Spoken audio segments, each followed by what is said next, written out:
السلام عليكم ورحمة الله تعالى وبركاته. النبي على شداد بن أوس رضي الله عنه عن النبي صلى الله عليه وسلم قال: الكيس من دان نفسه وعمل لما بعد الموت، والعاجز من اتبع نفسه هواها وتمنى على الله. പ്രിയപ്പെട്ട ബഹുമാനപ്പെട്ട അബീ അഅല ശദ്ദാദ് ബിൻ ഔസ് റളിയല്ലാഹു അൻഹുവിനെ തൊട്ടുള്ളതായ ഹദീസാണ് ഓതി കേൾപ്പിച്ചിരിക്കുന്നത്. ബഹുമാനപ്പെട്ട നബി സല്ലല്ലാഹു അലൈഹി വസല്ലമ തങ്ങളെക്കുറിച്ച് പറയുകയാണ്. പ്രവാചകർ മുഹമ്മദ് റസൂലുള്ളാഹി സ്വല്ലല്ലാഹു അലൈഹി വസല്ലമ തങ്ങൾ പറഞ്ഞു, അൽ കൈസ്, ബുദ്ധിമാൻ എന്ന് പറഞ്ഞാൽ ആരാണ്? മൻ ദാന നഫ്സഹു, അദ്ദേഹത്തിന്റെ ശരീരത്തിനെ കീഴ്പ്പെടുത്തിയവനാണ് ബുദ്ധിമാൻ. അദ്ദേഹത്തിന്റെ ശരീരത്തിനെ കീഴ്പ്പെടുത്തിക്കൊണ്ട് വഅമില ലിമാ ബഅദൽ മൗത്ത്, മരണത്തിനു ശേഷമുള്ള വിജയത്തിനു വേണ്ടി പ്രവർത്തിക്കുന്ന മനുഷ്യനാണ് ബുദ്ധിമാൻ. അല്ലാഹു റബ്ബ് സുബ്ഹാനഹു വ തആല ഭൂമി ലോകത്ത് നമ്മളെ സൃഷ്ടിക്കാനുള്ളതായ കാരണം അല്ലാഹുവിനെ ആരാധിക്കാൻ വേണ്ടിയാണ്. അള്ളാഹുവിൻ്റെ ആരാധനാ കർമ്മങ്ങളിൽ സജീവമായി ജീവിക്കണമെങ്കിൽ ഒരുപാട് അധ്വാനങ്ങളും കഷ്ടപ്പാടുകളുമുണ്ട്. നമ്മളുടെ മനസ്സ് കീഴ്പ്പെടുന്നതിനോടൊപ്പം ശരീരം മുഴുവനായി അള്ളാഹുവിനേക്ക് കീഴ്പ്പെട്ടുകൊണ്ട് പ്രവർത്തിക്കുന്നവരാകണം. അങ്ങനെയാകുമ്പോഴാണ് അദ്ദേഹത്തിൻ്റെ വിജയത്തിനേക്ക് വഴികളുണ്ടാകുന്നത്.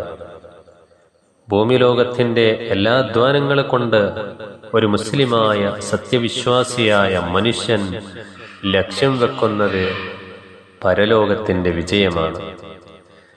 ആ വിജയം സാധിപ്പിച്ച് കിട്ടണമെങ്കിൽ ഇവിടെ നമ്മൾ അധ്വാനിക്കുകയും ചെയ്യേണ്ടതാണ്. 5 വക്ത് കൃത്യമായി നിസ്കാരം നിർവഹിക്കുക, അതിനു മുമ്പും ശേഷമുള്ള റവാത്തിബ് സുന്നത്ത് നിസ്കാരങ്ങൾ നിർവഹിക്കുക, അതേപോലെ തന്നെ വിശുദ്ധമാക്കപ്പെടുന്ന റമളാൻ മാസത്തിൽ നോമ്പനുഷ്ഠിക്കുക, മറ്റു സുന്നത്ത് നോമ്പുകൾ അനുഷ്ഠിക്കുക. ഇങ്ങനെ തുടങ്ങിയ ഒരുപാട് ആരാധനാ കർമ്മങ്ങൾ നമ്മൾ നിർവഹിക്കണമെങ്കിൽ അതിൻ്റെതായ ക്ഷമയും കഷ്ടപ്പാടുകളും സഹിച്ചുകൊണ്ട് ജീവിക്കുന്നവരാകാം. എന്നാൽ ഹബീബായ നബി സല്ലല്ലാഹു അലൈഹി വസല്ലമ തങ്ങൾ ഇവിടെ ബുദ്ധിമാനെ കുറിച്ച് പറഞ്ഞത് പരലോകത്തിന്റെ വിജയത്തിനേക്ക് അധ്വാനിക്കുന്നവനാണ്. ഭൂമിലോകം എന്നുള്ളത് താൽക്കാലികമാണെന്ന് നമ്മൾക്കറിയാം. വളരെ വിശാലമായി എന്നേക്കും ജീവിക്കേണ്ട ലോകമാണ് മഹ്ശറ വൻസബ എന്നുള്ളത്. അവിടുത്തെ വിജയത്തിന് വേണ്ടി പ്രവർത്തിക്കുന്നവനാണ് ബുദ്ധിയുള്ളവൻ. വൽആജിസു മൻ ഇത്തബഅ നഫ്സഹു ഹവാഹാ വതമന്ന അലല്ലാഹ്, അശക്തൻ എന്ന് പറഞ്ഞാൽ അദ്ദേഹത്തിന്റെ സ്വന്തം ശരീരത്തിനെ പിന്തുടരുന്നവനാണ്.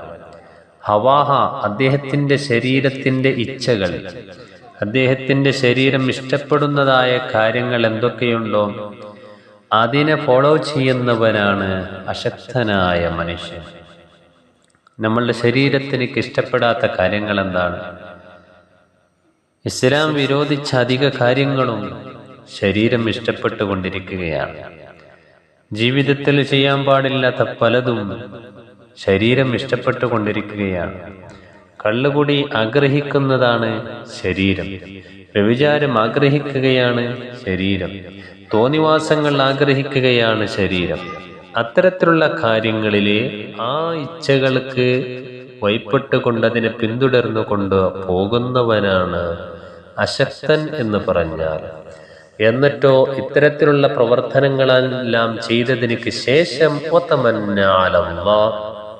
അള്ളാഹുവിന്റെ മേൽ അദ്ദേഹം ആഗ്രഹിക്കുകയാണ്, എന്നിട്ട് സ്വർഗം വേണമെന്ന് പറയുകയാണ്. അപ്പൊ യഥാർത്ഥത്തിൽ ഇവിടെ ബുദ്ധിമാൻ സ്വന്തം ശരീരത്തിനെ കീഴ്പ്പെടുത്തിക്കൊണ്ട് ആഖിറത്തിലേക്ക് വേണ്ടി അധ്വാനിക്കുന്നവരാണ്.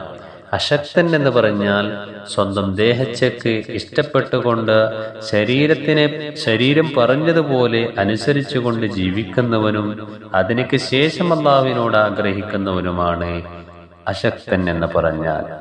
ഹബീബായ നബി സല്ലല്ലാഹു അലൈഹി വസല്ലമ തങ്ങൾ പറഞ്ഞ ബുദ്ധിമാന്മാരുടെ കൂട്ടത്തിൽ അല്ലാഹു തആല നമ്മളെ പെടുത്തി അനുഗ്രഹിക്കുമാറാകട്ടെ. നമ്മൾക്കുള്ളതായ ശരീരത്തിനെ നിയന്ത്രിച്ചുകൊണ്ട് സൽക്കർമ്മങ്ങൾ ചെയ്യാനും പരലോകത്തിന്റെ വിജയത്തിന് വേണ്ടി കൂടുതൽ അമലുകൾ വർദ്ധിപ്പിക്കാനും റബ്ബ് സുബ്ഹാനഹു വ തആല തൗഫീഖ് നൽകി അനുഗ്രഹിക്കട്ടെ. ആമീൻ യാ റബ്ബൽ ആലമീൻ.